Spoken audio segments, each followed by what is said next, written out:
Hi everyone, welcome back to the Threat Briefing podcast. Today I'm joined by Dmitry to talk about NPM exploits. Hi Dmitry. Hello? So 2 weeks ago there was this phishing email targeting an NPM administrator. The attack was successful and the attacker was able to poison NPM packages to steal crypto from brothers, basically.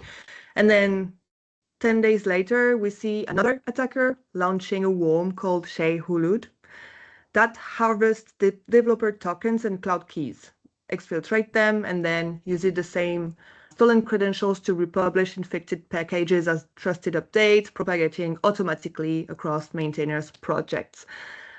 Where the initial incident was targeted and motivated by crypto, this new self-replicating worm brings supply chain attacks to the next level, right?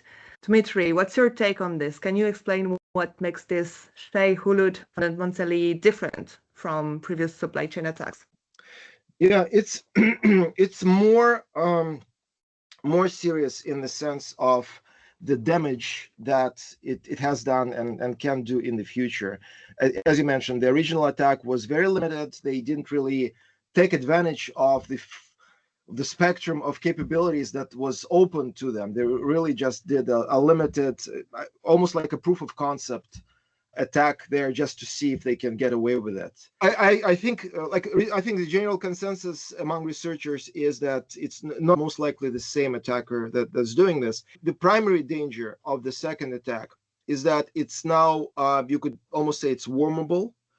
And what I mean by that is it's almost a worm. A worm is a type of malware that not only infects a system and does some kind of malicious activity on it, but it also self-propagates. And there have been many worms in the past that were widely known, and the worst kinds of worms really don't require any activity on behalf of the user to propagate to more and more infected systems, and they sometimes could even bring like significant chunks of internet down because of the speed at which they propagate.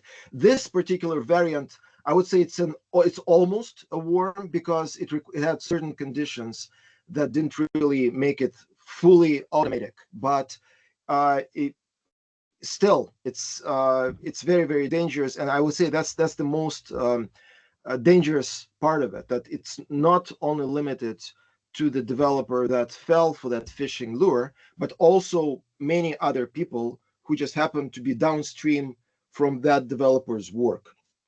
In addition to that, attackers this time around also hunted for cloud credentials so that they could harvest them and do further damage. So that's another dangerous part, rather than maybe just stealing some cryptocurrency, although this is dangerous in itself as well. They could also propagate and compromise more and more systems. And also, there's an interesting twist there. This malware, as it harvested this information, rather than opting for sending the stolen credentials to let's say, a command and control server under the control of the attackers, they did actually a very smart move of broadcasting these credentials. And you could almost kind of liken it to, let's say, a spy embedded in a foreign country that instead of using his phone to call an accomplice, would broadcast information that spy has stolen over the airwaves, and anyone anywhere in the world could read them. And this is essentially similar to that. By making these stolen credentials public, by leaking them in a new repository in GitHub that this worm creates, it makes it very difficult to track the perpetrators because there's no single point of failure. There's no command and control server that you could shut down or you could monitor to see what kind of attacker reaches out to it to actually grab these credentials. By creating a public repository that contains these credentials, you're broadcasting these to anywhere in the world, and anyone could go and collect them. So this was a very kind of a cunning move on behalf of the attacker, but it also made it worse for the victims because not only the attacker now got a copy of this secret information from the victims, but also anywhere else. So other attackers know to go to these kinds of repositories and just get these credentials for free, which is again, like it's getting worse and worse. So you're expecting like a lot of attacks coming up next with those? Well, there could be some fallout if victims are not proactive and are not rotating those credentials and expiring those keys that were leaked in a timely fashion. So if attacker is fast and the defender is slow, there's this time period within which additional attacks could occur. I did mention that this is not quite a worm, not fully automated, because for the initial attack, you have to kind of click on the lure email to get compromised. But then what a worm does, it replicates, it creates a copy of itself in other repositories that this victim has access to and publishes those repositories to GitHub. So that means that for the next victim to be compromised, they actually have to download those fresh copies of those compromised components and run them in their systems, which sometimes occurs automatically. Some systems are set up in such a way that anytime you build, you grab a fresh version of whatever components you depend on and run them as part of your test. So for some of those downstream victims, it is an automated worm, but for others, it's not. So it's not as terrible as it could have been had it been a fully automated attack that propagates without any impediment. But it can still happen, right? Absolutely. Yeah. I would say it's a very important wake-up call for everyone, and there are definitely some lessons to learn from this. Can this be stopped?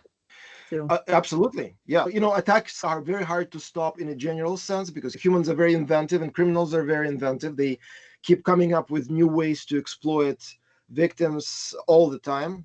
I would say it's an endless arms race. But for this particular attack, we can take certain precautions so that at the very least, it's not this worm or worms of this type do not propagate as easily. I would say, well, first and foremost, for those developers who are building and releasing components that are used by many other users, they have to be vigilant. Just like all of us have to be vigilant against phishing. Phishing can be very inventive, especially with the advent of AI. It gets more and more creative, and the phishing emails get more and more believable. So it's if you're not a cybersecurity professional that's constantly on the lookout for phishing, it's easier for you to get compromised, and some developers have fallen victim to that. So extra vigilance for those who are building and releasing software in this particular case is absolutely warranted. Then I would say kind of compartmentalizing your systems so that the system where you read your email or get some kind of communication from the outside and the systems where you build your production quality software, it's better to separate them so that you cannot easily jump from one to another. I've seen recommendations online where people suggest that we have to institute additional controls on actually publishing software so that instead of it being automated, you would require human involvement. You would require some kind of two-factor authentication, for example, before you publish software. A step like that would be very disruptive because a lot of these kinds of builds are automated, and that's the part of the beauty of it, where you can release software quickly and in a fully automated way. So that's something we still have to kind of wrestle with and decide whether it's a good thing to institute or not.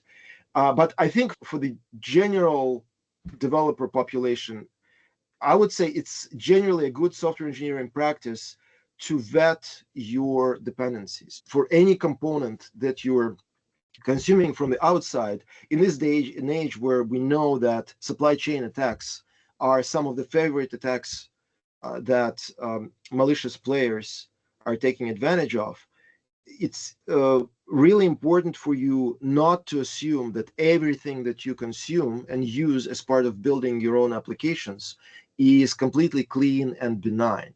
So maybe going from the practice where you every time you build, you automatically download and consume the latest and greatest version of some software that you depend on.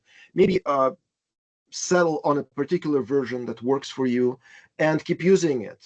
and upgrade to the next version only when you believe that it's safe to do so. Because part of this, of why this attack was successful, was that people were just grabbing the freshest version of their dependency components in an automated way.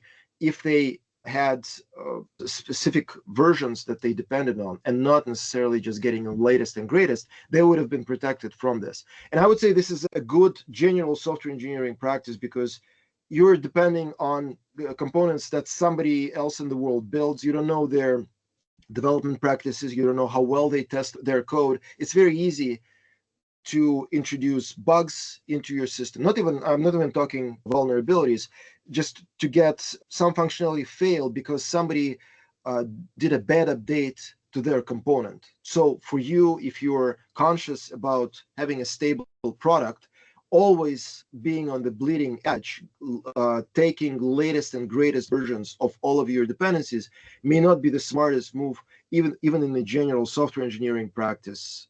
But let's say you made sure you're securing everything and you have the best defenses. And well, it happens anyways, because they always, like you said, they're creative.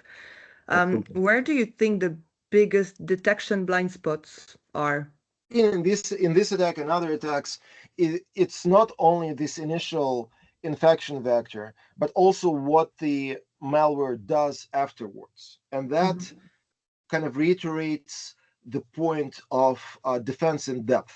And this is a known concept where you not only want to have kind of in your initial entry point defended, but also as the potential attacker may move deeper into your systems, you have additional systems in place that protect you. So let's say if we use, I don't know, house analogy, not only you need a strong lock on your front door, but maybe a security system inside the house that senses movement when you're not at home and raises the alarm. And this is a known concept. It's used widely in the military and in cybersecurity. Smart companies really need defense in depth so that they're not only defending their perimeter, but also have systems inside that watch for malicious activity if the compromise has already occurred, so that the attacker is still caught by you. Well, thank you very much for those insights. So that wraps up today's threat briefing. We've gone from a phishing-driven NPM compromise to a kind of war that weaponizes trust in the open source ecosystem. And that's clear that these attacks are only getting more sophisticated. Thank you very much, Dmitry, for breaking down the technical details. That was very interesting. Thank you very much. If you found this episode useful, make sure to subscribe and share it with your team so they stay ahead of the latest supply chain threats. We'll be back soon with more insights to help you defend your environment. See ya!